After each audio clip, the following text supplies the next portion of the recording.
What's up, guys? Wanted to hop on here and dive into some of the strategies that I've used in the past year to help me grow on Instagram, starting to try to implement them on other socials, but have seen the most growth on Instagram, so kind of want to stick to that.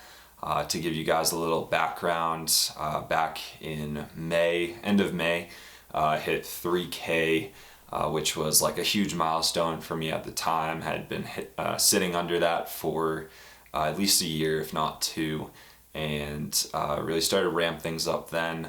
Right now, I'm at over 30K. I think I hit 30K end of or beginning of December. So it was about 8 months to grow from 3K to 30, and still seeing pretty consistent growth on a daily basis. But one of the biggest things that I want to focus on in this video is consistency.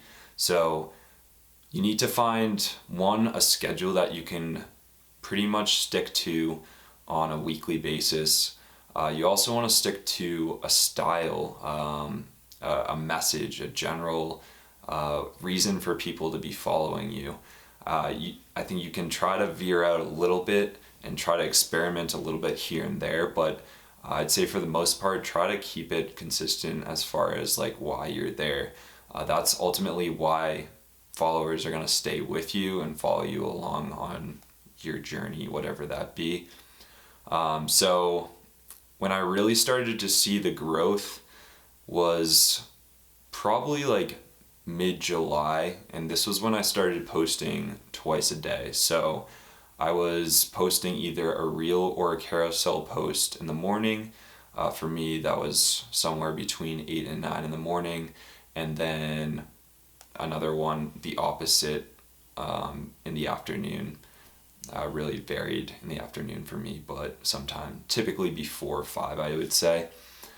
And with that, it did a lot of things for me. So one, it pushed me to start getting creative with what I was putting out there. So I was traveling quite a bit this year, but there were times where I was home and I didn't have new content to put out. So I had to look back on old stuff and get creative with finding new photos that maybe I had ignored in the past and see how I could use those going forward. Maybe try to have a theme for a post, so bringing a bunch of photos together that have like a similar scene or message or something like a color scheme that you can tell a story about, I think is a good way to go about it as well. I think that was the biggest thing, was just like being forced to post twice a day really made you think outside the box, and sometimes it made you like push you to get out and go shoot. If you maybe were a little more lazy, just kind of sitting around and not having anything to post, it forced you to get out and try to find some new areas maybe in your backyard. So I would say that was huge.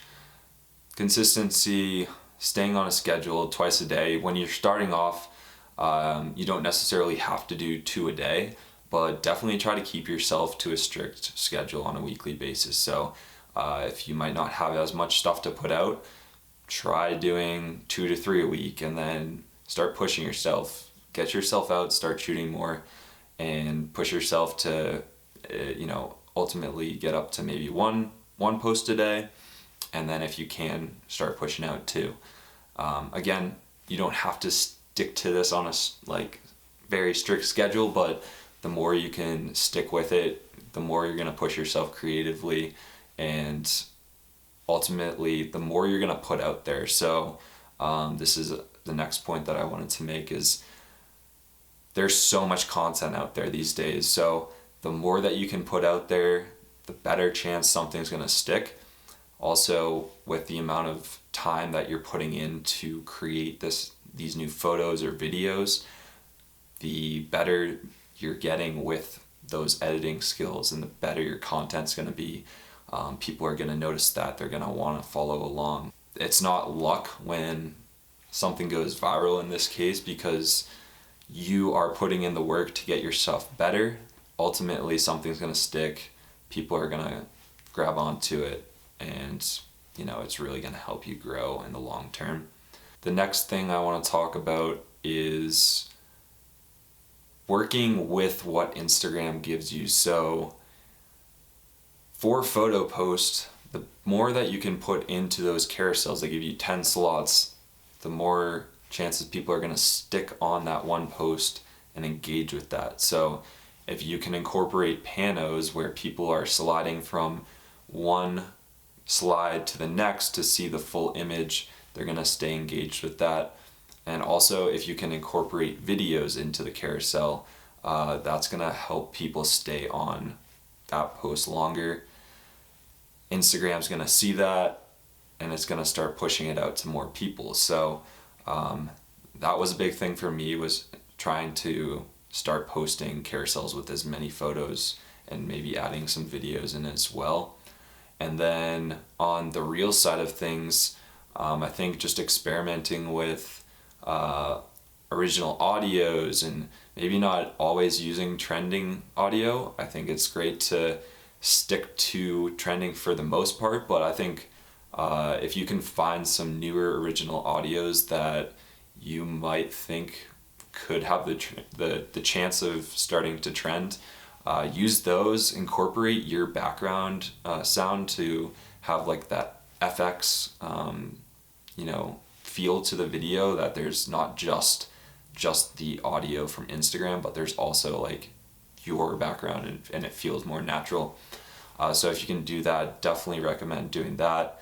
I think one thing that I've seen a lot of people have success with, including myself, is using quotes, like inspiring quotes, mindsets, just ways to better improve your life. And if you can incorporate those to some cool videos that you've shot, there's just a good chance that people are gonna engage with that. It might resonate with them, hit home. And also when you're doing those, make sure that you're incorporating text into those videos so that if people aren't listening with sound, they're able to still see what's going on and understand what the post is about, and ultimately keep them engaged on it. So I'd say that's huge. And then last thing is just engaging with your audience. So if people are commenting on your post, like them, comment back, make sure that you're staying engaged with them. If they're sharing your stuff on their stories, make sure that you're going to like those and say thank you for sharing, because ultimately, again, Instagram is going to see this, see that you're engaging with your audience, liking that you're keeping them on the platform, so that they're going to start pushing your content more from there. So hopefully that wasn't too much of a ramble, but hopefully it was helpful. Hopefully you guys can implement some of these strategies and see some growth in the new year. If you guys have any questions or want me to dive deeper into anything that I touched upon there, feel free to leave a comment and I can try to touch base on those in a future video. Also, feel free to message me on Instagram at clynchphotos. Would love to connect with you guys and see if any of this is working for you. So thanks for watching. Gonna be trying to put more of these out in the new year, so hit the subscribe button, share with other people that you think might find some use out of this, and let's crush it in the new year. Peace, guys.